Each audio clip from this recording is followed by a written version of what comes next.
ভরিয়ে দেবে মন প্রাণ। আড্ডা জাংশন, আড্ডা জাংশন, আড্ডা জাংশন। কবিতা আমার জারুলের ঘন ছায়া, কবিতা আমার নিকোনো উঠোন ঘর, কবিতা আমার চোখে অঞ্চল মায়া, কবিতা আমার গোপন স্বয়ম্বর। নমস্কার, সুপ্রভাত বন্ধুরা। আপনারা দেখছেন ড্রিমস এন্টারটেইনমেন্ট প্রযোজিত, চ্যানেল ভিশন নিবেদিত, শামশের মল্লিক পরিচালিত আপনাদের সকলের প্রিয় প্রভাতী অনুষ্ঠান আড্ডা জাংশন। আমি আপনাদের বন্ধু গার্গী এবং আজকে আমি থাকবো কিছুক্ষণ আপনাদের সঙ্গে, আপনাদের সকলকে এক সূত্রে বেঁধে রাখতে। এবং আমার সঙ্গে আজকে উপস্থিত হয়েছে আমারই কাব্যনীরের ছাত্রছাত্রীরা। তোমাদের সকলকে স্বাগত জানাই আজকের অনুষ্ঠানে। আমার সঙ্গে এখানে আছে কে? আইরিশ। আইরিশের পর সঞ্জীবনী রয়েছে, অনুষ্কা, শ্রীনিধি এবং সৌমিতা। আমরা কিছুটা সময় কবিতা যাপন করব। আমি প্রথমে চলে যাব আইরিশের কাছে। আইরিশ, কেমন আছো? ভালো। কোথা থেকে এসেছো তুমি? আরামবাগ থেকে। আরামবাগ থেকে আইরিশ সকাল সকাল চলে এসেছে আপনাদের কবিতা শোনাবে বলে। আইরিশ, প্রথমে কোন কবিতাটা শোনাবে? মিথ্যে কথা। মিথ্যে কথা, কবি শঙ্খ ঘোষের। শুরু করো। কবি শঙ্খ ঘোষের কবিতা মিথ্যে কথা। লোকে আমায় ভালোই বলে, দিব্যি চলন সই, দোষের মধ্যে একটু নাকি মিথ্যে কথা কই। ঘাস শিলাতে যাওয়ার পথে ট্রেন ছুটছে যখন, মায়ের কাছে বাবার কাছে করছি বকম বকম। হঠাৎ দেখি মাটির মধ্যে চলন্ত সব গাছে এক এক রকম ভঙ্গি ফোটে, এক এক রকম নাচে। ও মা দেখো নৃত্য নাট্য। যেই বলেছি আমি, মা বকে দেয়, বড্ড তোমার বেড়েছে ফাজিলামি। চিড়িয়াখানার নাম জানো তো? আমার সেজমেশো আদর করে দেখিয়ে দিলেন পশুরাজের কেশর। কদিন পরে চুল ঘষানো দেয়াল জুড়ে কি ঠিক অবিকল সে অক্ষের মূর্তি যেন দেখি। ক্লাসের মধ্যে যে বলেছি সুরঞ্জনার কাছে, জানিস আমার ঘরের মধ্যে সিংহ বাঁধা আছে। শুনতে পেয়ে দিদিমণি অমনি বলেন, শোনো এসব কথা আবার যেন না শুনি কখনো। বলি না তাই সেসব কথা, সামনে থাকে খুব, কিন্তু সেদিন হয়েছে কি এমনি ব্যাকুল। আকাশ পারে আবার চোখ গিয়েছে আটকে, শরৎ মেঘে দেখতে পেলাম রবীন্দ্রনাথকে। নমস্কার। বাহ, ভারী সুন্দর একটি কবিতা আমরা শুনলাম। এবার আমরা চলে যাব সঞ্জীবনীর কাছে। সঞ্জীবনী বেশ মিষ্টি মিষ্টি হাসছে। সঞ্জীবনীকে খুব সুন্দর লাগছে। কোন কবিতাটা শোনাবে আজকে? সৎপাত্র। সৎপাত্র, সুকুমার রায়ের। চলো আগে কবিতাটা শুনে নি। নমস্কার, কবি সুকুমার রায়ের কবিতা সৎপাত্র। শুনতে পেলাম পোস্তাগি, তোমার নাকি মেয়ের বিয়ে। গঙ্গারামকে পাত্র পেলে, জানতে চাও সে কেমন ছেলে? মন্দ নয়, সে পাত্র ভালো, রং যদিও বেজায় কালো, তার উপরে মুখের গঠন অনেকটা ঠিক প্যাঁচার মতো। বিদ্যে বুদ্ধি বলছি মশাই, ধন্যী ছেলের অধ্যবসায়। 19টি বার ম্যাট্রিক এসে ঘাইল হয়ে থামল শেষে। বিষয় আশয় গরিব বেজায়, কষ্টে শিষ্টে দিন চলে যায়। মানুষ তো নয় ভাইগুলো তার, একটা পাগল একটা গোয়ার, আর একটি সে তৈরি ছেলে, জাল করে নোট গেছেন জেলে। 19টি তবলা বাজায়, যাত্রা দলে 5 টাকা পায়। গঙ্গারাম তো কেবল ভোগে পিলের জ্বর আর পাণ্ডু রোগে, কিন্তু তারা উচ্চ ঘর, কংসরাজের বংশধর। শ্যামলাহিরি বনগ্রামে কি যেন হয় গঙ্গারামে, যা এবার পাত্র পেলে, এমন কি আর মন্দ ছেলে। নমস্কার। বাহ, চমৎকার একটি কবিতা, মজার কবিতা আমরা শুনলাম। এরপর চলে যাব অনুষ্কার কাছে। অনুষ্কা, ভয় লাগছে? ভয় লাগছে না তো? কোন কবিতাটা ভেবেছো শোনাবে? আমার কি দোষ। আমার কি দোষ কার লেখা? অপূর্ব দত্ত। কবি অপূর্ব দত্তের। চলো শুরু করো। নমস্কার, কবি অপূর্ব দত্তের লেখা কবিতা আমার কি দোষ। ক লিখতে কলম ভাঙিস, খ লিখতে খরম, 4 বছর এক ক্লাসে, শুনলে মেজাজ গরম। সারা দুপুর করিসটা কি, ঘুম নেই তোর চোখে? এত বকি, তবু কি তোর মাথায় কিছু ঢোকে? এই শুনে রাখ, লাস্ট ওয়ার্নিং, সময় দিলাম 6 মাস, এর মধ্যেই শিখতে হবে সন্ধি এবং সমাস। 6 মাস শুনেই আনন্দেতে 2 হাত তুলে নাচছ, এরপরে তো ঘুম ছোটাবে কারক বচন বাচ্চ। বাংলা গ্রামার মানি হলো মাথার উপর খাড়া, নত্য সত্য লিঙ্গ পুরুষ বিভক্তি বাগধারা। পুজোর ছুটির 2 মাস যেন নষ্ট না হয় হেলায়, ভুলেও যেন না দেখি ফের মন দিয়েছিস খেলায়। ব্যাপারটা কি, ঠাই দাঁড়িয়ে দেখছিস কি শুনি? ছুটতে গিয়ে ব্যাকরণটা নিয়ে আয় এক্ষুনি। পাচ্ছিস না? দেখ, খুঁজে দেখ, এইটুকুন তো বাড়ি। বল দেখি তোর কবে থেকে বইয়ের সঙ্গে আরি? মিথ্যে মিথ্যে বকছো আমায়, ভাবছো আমি বোকা। আমার কি দোষ, বই তো কবে কেটেছে ওই পোকা। নমস্কার। অনুষ্কাকে কি স্যার বকে? না। বকে? মা বকে? মা বকে, মা বকে। আচ্ছা, খুব সুন্দর হয়েছে এবং কবিতা নির্বাচনও খুব ভালো হয়েছে। আমি চলে যাব শ্রীনিধির কাছে। শ্রীনিধি, কেমন আছো? ভালো। ভারী মিষ্টি গুলুগুলু মেয়ে শ্রীনিধি, ভয় লাগছে? একদম ভয়ের কোনো ব্যাপারই নেই, আমরা সবাই কবিতা ভালোবাসি। তোমার কবিতা শুনবো, কোন কবিতাটা শোনাবে বলো? মাকাল। মাকাল, বিশ্বকবি রবীন্দ্রনাথ ঠাকুরের। শুরু করো। নমস্কার। কবিগুরু রবীন্দ্রনাথ ঠাকুরের লেখা কবিতা মাকাল। গৌর বর্ণ নধর দেহ, নাম শ্রীযুক্ত রাখাল।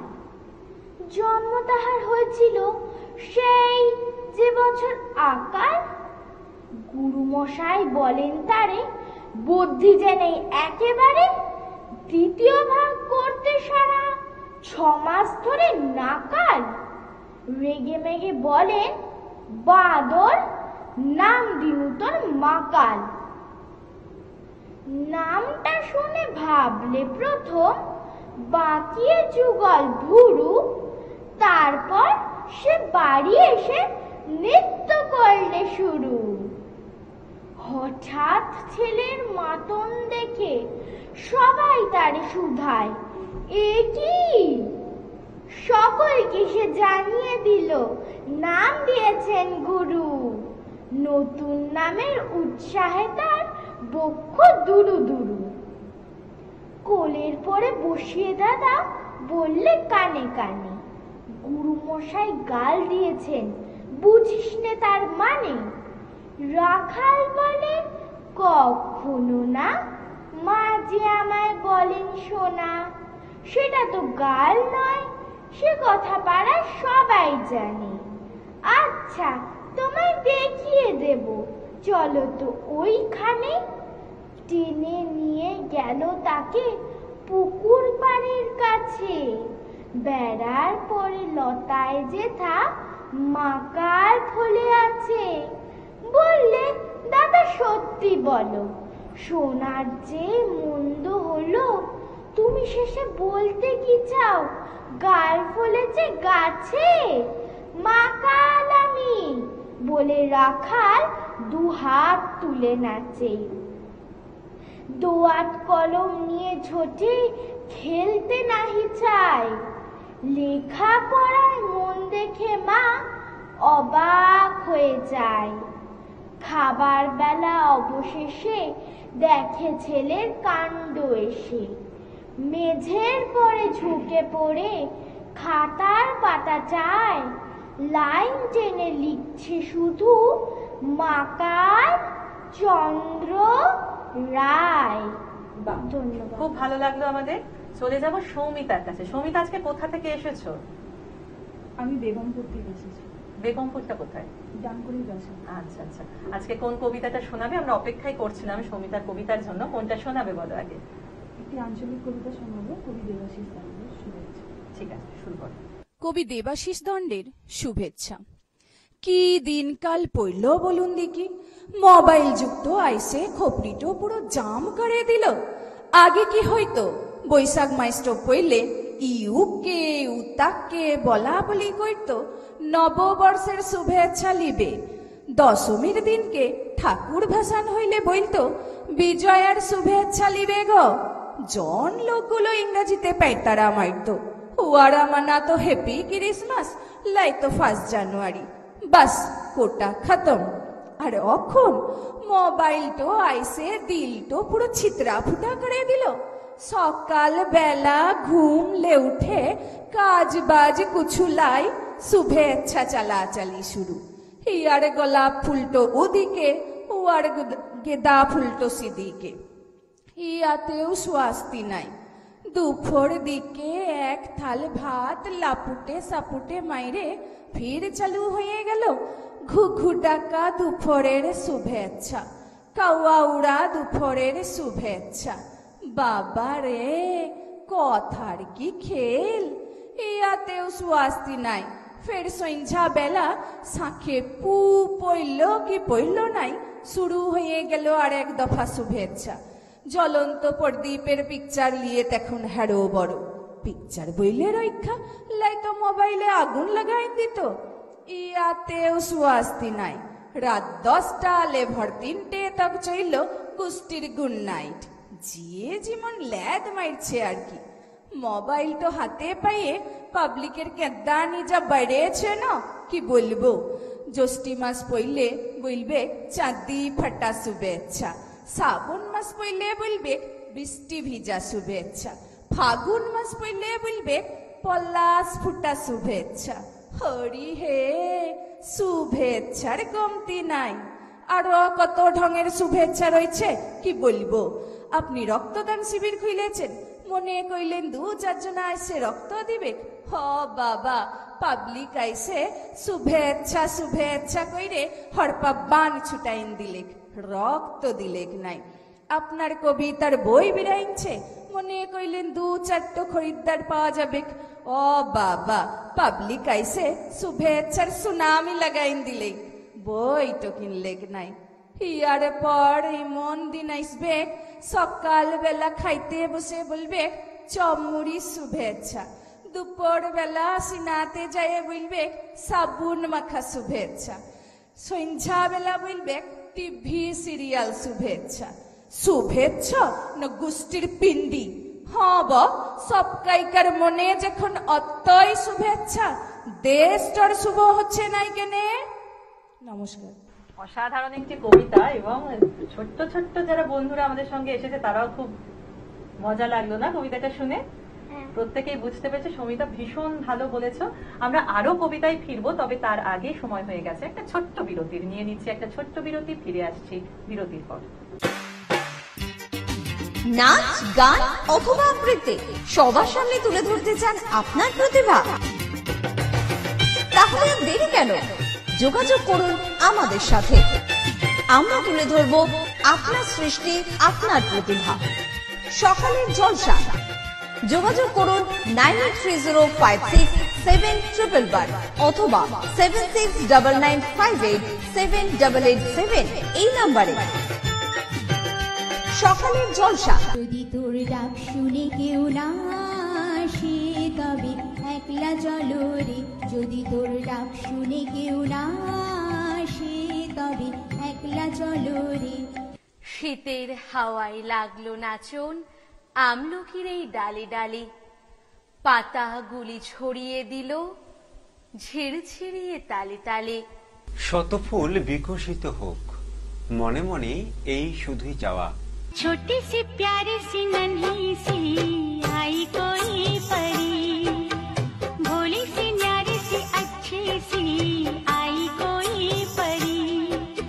তোমারই যেন ভালোবাসিয়াছি শতরূপে শতবার, জনমে জনমে যুগে যুগে অনিবার। আপনি কি কবিতা, গান, অঙ্কন অথবা নাচে দক্ষ? আপনার প্রতিভা প্রকাশ করুন কয়েক লক্ষ দর্শকের কাছে। অডিশনের জন্য এখনই নাম রেজিস্ট্রেশন করুন। ডেসক্রিপশনে দেওয়া নম্বরে ৭০ যোগাযোগ করুন। বাংলার সুপারস্টার। স্বপ্ন আপনার, পূরণ করব আমরা।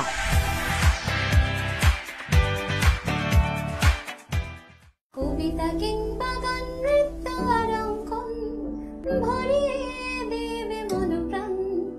আড্ডা জাংশন, আড্ডা জাংশন, আড্ডা জাংশন। ফিরে এলাম বিরতির পর। আপনারা দেখছেন আড্ডা জাংশন।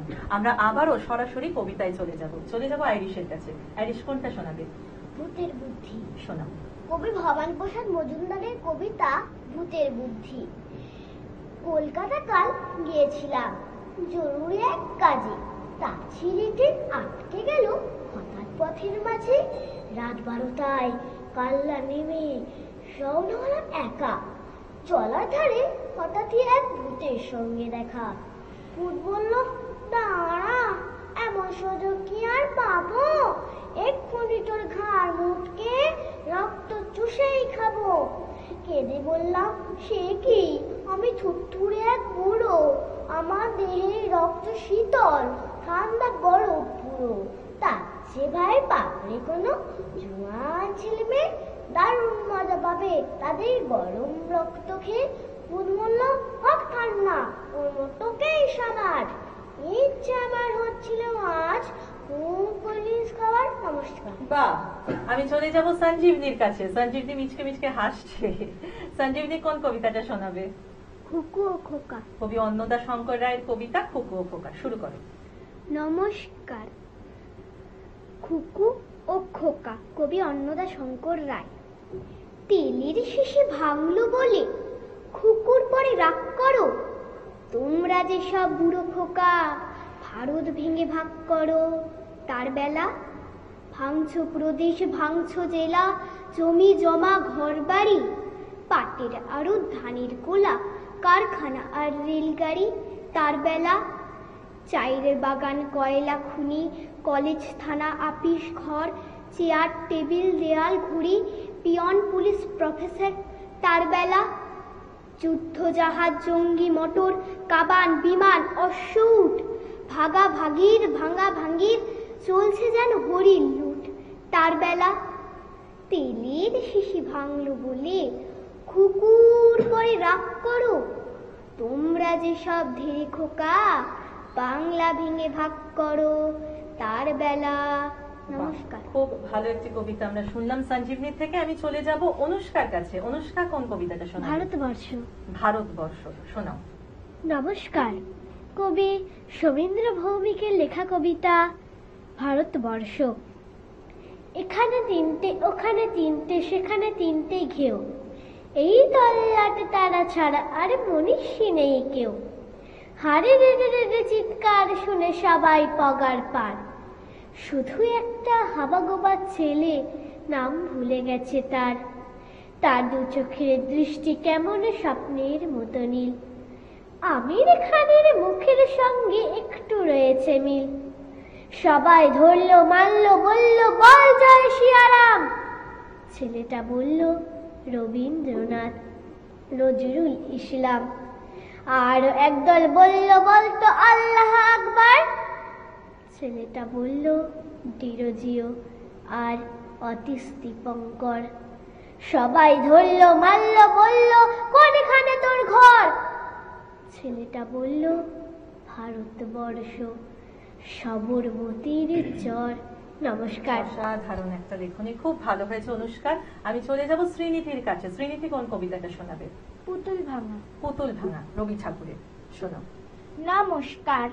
কবিগুরু রবীন্দ্রনাথ ঠাকুরের লেখা কবিতা পুতুল ভাঙা। 7-8-27 আমি বলেছিলেন বলে গুরু মশাই আমার পরে উঠল রাগে জ্বলে। মা গো, তুমি 5 পয়সায় এবার রথের দিনে সেই যে রঙিন পুতুলখানি আপনি দিলে কিনে। খাতার নিচে ছিল ঢাকা, দেখালে এক ছেলে। গুরুমশাই রেগে মেগে ভেঙে দিলেন ফেলে। বললেন, তোর দিন রাত্রির কেবল যত খেলা, একটুও তোর মন বসে না পড়াশুনোর বেলা। মা গো, আমি জানাই কাকে? ওর কি গুরু আছে? আমি যদি নালিশ করি এক্ষুনি তার কাছে। কোনো রকম খেলার পুতুল নেই কি মা ওর ঘরে? সত্যি কি ওর একটুও মন নেই পুতুলের পরে? সকাল সাজে তাদের নিয়ে করতে গিয়ে খেলা, কোনো পড়ার করেননি কি কোনো রকম হেলা? ওর যদি সেই পুতুল নিয়ে ভাঙেন কেহ রাগে, বল দেখি মা ওর মনে তা কেমন তর লাগে? ধন্যবাদ। ভারী মিষ্টি একটা কবিতা শুনলাম। চলে যাব সৌমিতার কাছে। সৌমিতা, এবার কি ভাবছো, কোনটা শোনাবে বলো? কবি পূর্ণেন্দু পত্রের সেই গল্পটা। বাহ, শুরু করো। আমার সেই গল্পটা এখনো শেষ হয়নি। শোনো, পাহাড়টা আগেই বলেছি ভালোবেসেছিল মেঘকে, আর মেঘ কিভাবে শুকনো খটখটে পাহাড়টাকে বানিয়ে তুলেছিল 26 বছরের ছোকরা, সে তো আগেই শুনেছ। সেদিন ছিল পাহাড়টার জন্মদিন। পাহাড় মেঘকে বললে, আজ তুমি লাল শাড়ি পরে আসবে। মেঘ পাহাড়কে বললে, আজ তোমাকে স্নান করিয়ে দেব চন্দন জলে। ভালোবাসলে নারীরা হয়ে যায় নরম নদী, আর পুরুষরা জ্বলন্ত কাঠ। সেইভাবেই মেঘ ছিল পাহাড়ের আলিঙ্গনের আগুনে, পাহাড় ছিল মেঘের ঢেউ জলে। হঠাৎ আকাশ জুড়ে বেজে উঠল ঝড়ের জগঝম্প। ঝাঁকড়া চুল উড়িয়ে ছিনতাইয়ের ভঙ্গিতে ছুটে এলো এক ঝাঁক হাওয়া। মেঘের আঁচলে টান মেরে বললে, ওঠ ছুড়ি, তোর বিয়ে। এখনো শেষ হয়নি গল্পটা। বজ্রের সঙ্গে মেঘের বিয়েটা হয়ে গেল ঠিকই, কিন্তু পাহাড়কে সে কোনো দিনই ভুলতে পারল না। বিশ্বাস না হয়তো চিরে দেখতে পারো পাহাড়টার হাড় পাজর, ভিতরে থই থই করছে শত ঝর্ণার জল। নমস্কার। খুব ভালো। মনে হচ্ছে তো আরো কবিতা শুনি, কিন্তু সেই উপায় তো নেই। তোমরা প্রত্যেকেই খুব ভালো কবিতা করেছো, এবং দেখো তোমাদের জন্য চ্যানেল ভিশনের পক্ষ থেকে রয়েছে সুদৃশ্য মেমেন্টো, তার সঙ্গে রয়েছে সার্টিফিকেট। আমি প্রত্যেকের হাতে এগুলো তুলে দেবো।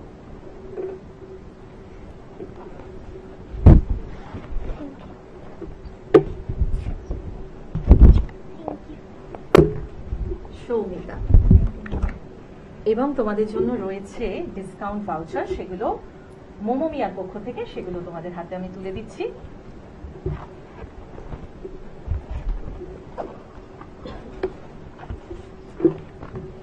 সকলে ভীষণ ভালো থাকো, কবিতায় থাকো, কবিতায় যাপন করো, এবং আমার ওপারে যে দর্শক বন্ধুরা রয়েছে তাদেরকেও বলবো আপনারাও ভীষণ ভালো থাকুন। মন খারাপ করার কোনো জায়গা নেই, কারণ আগামীকাল আবারও আমরা আসবো আরো একটি নতুন এপিসোড নিয়ে, আরো অনেক শিল্পীদের নিয়ে। তাই আমাদের সঙ্গে থাকুন, ভালো থাকুন। নমস্কার।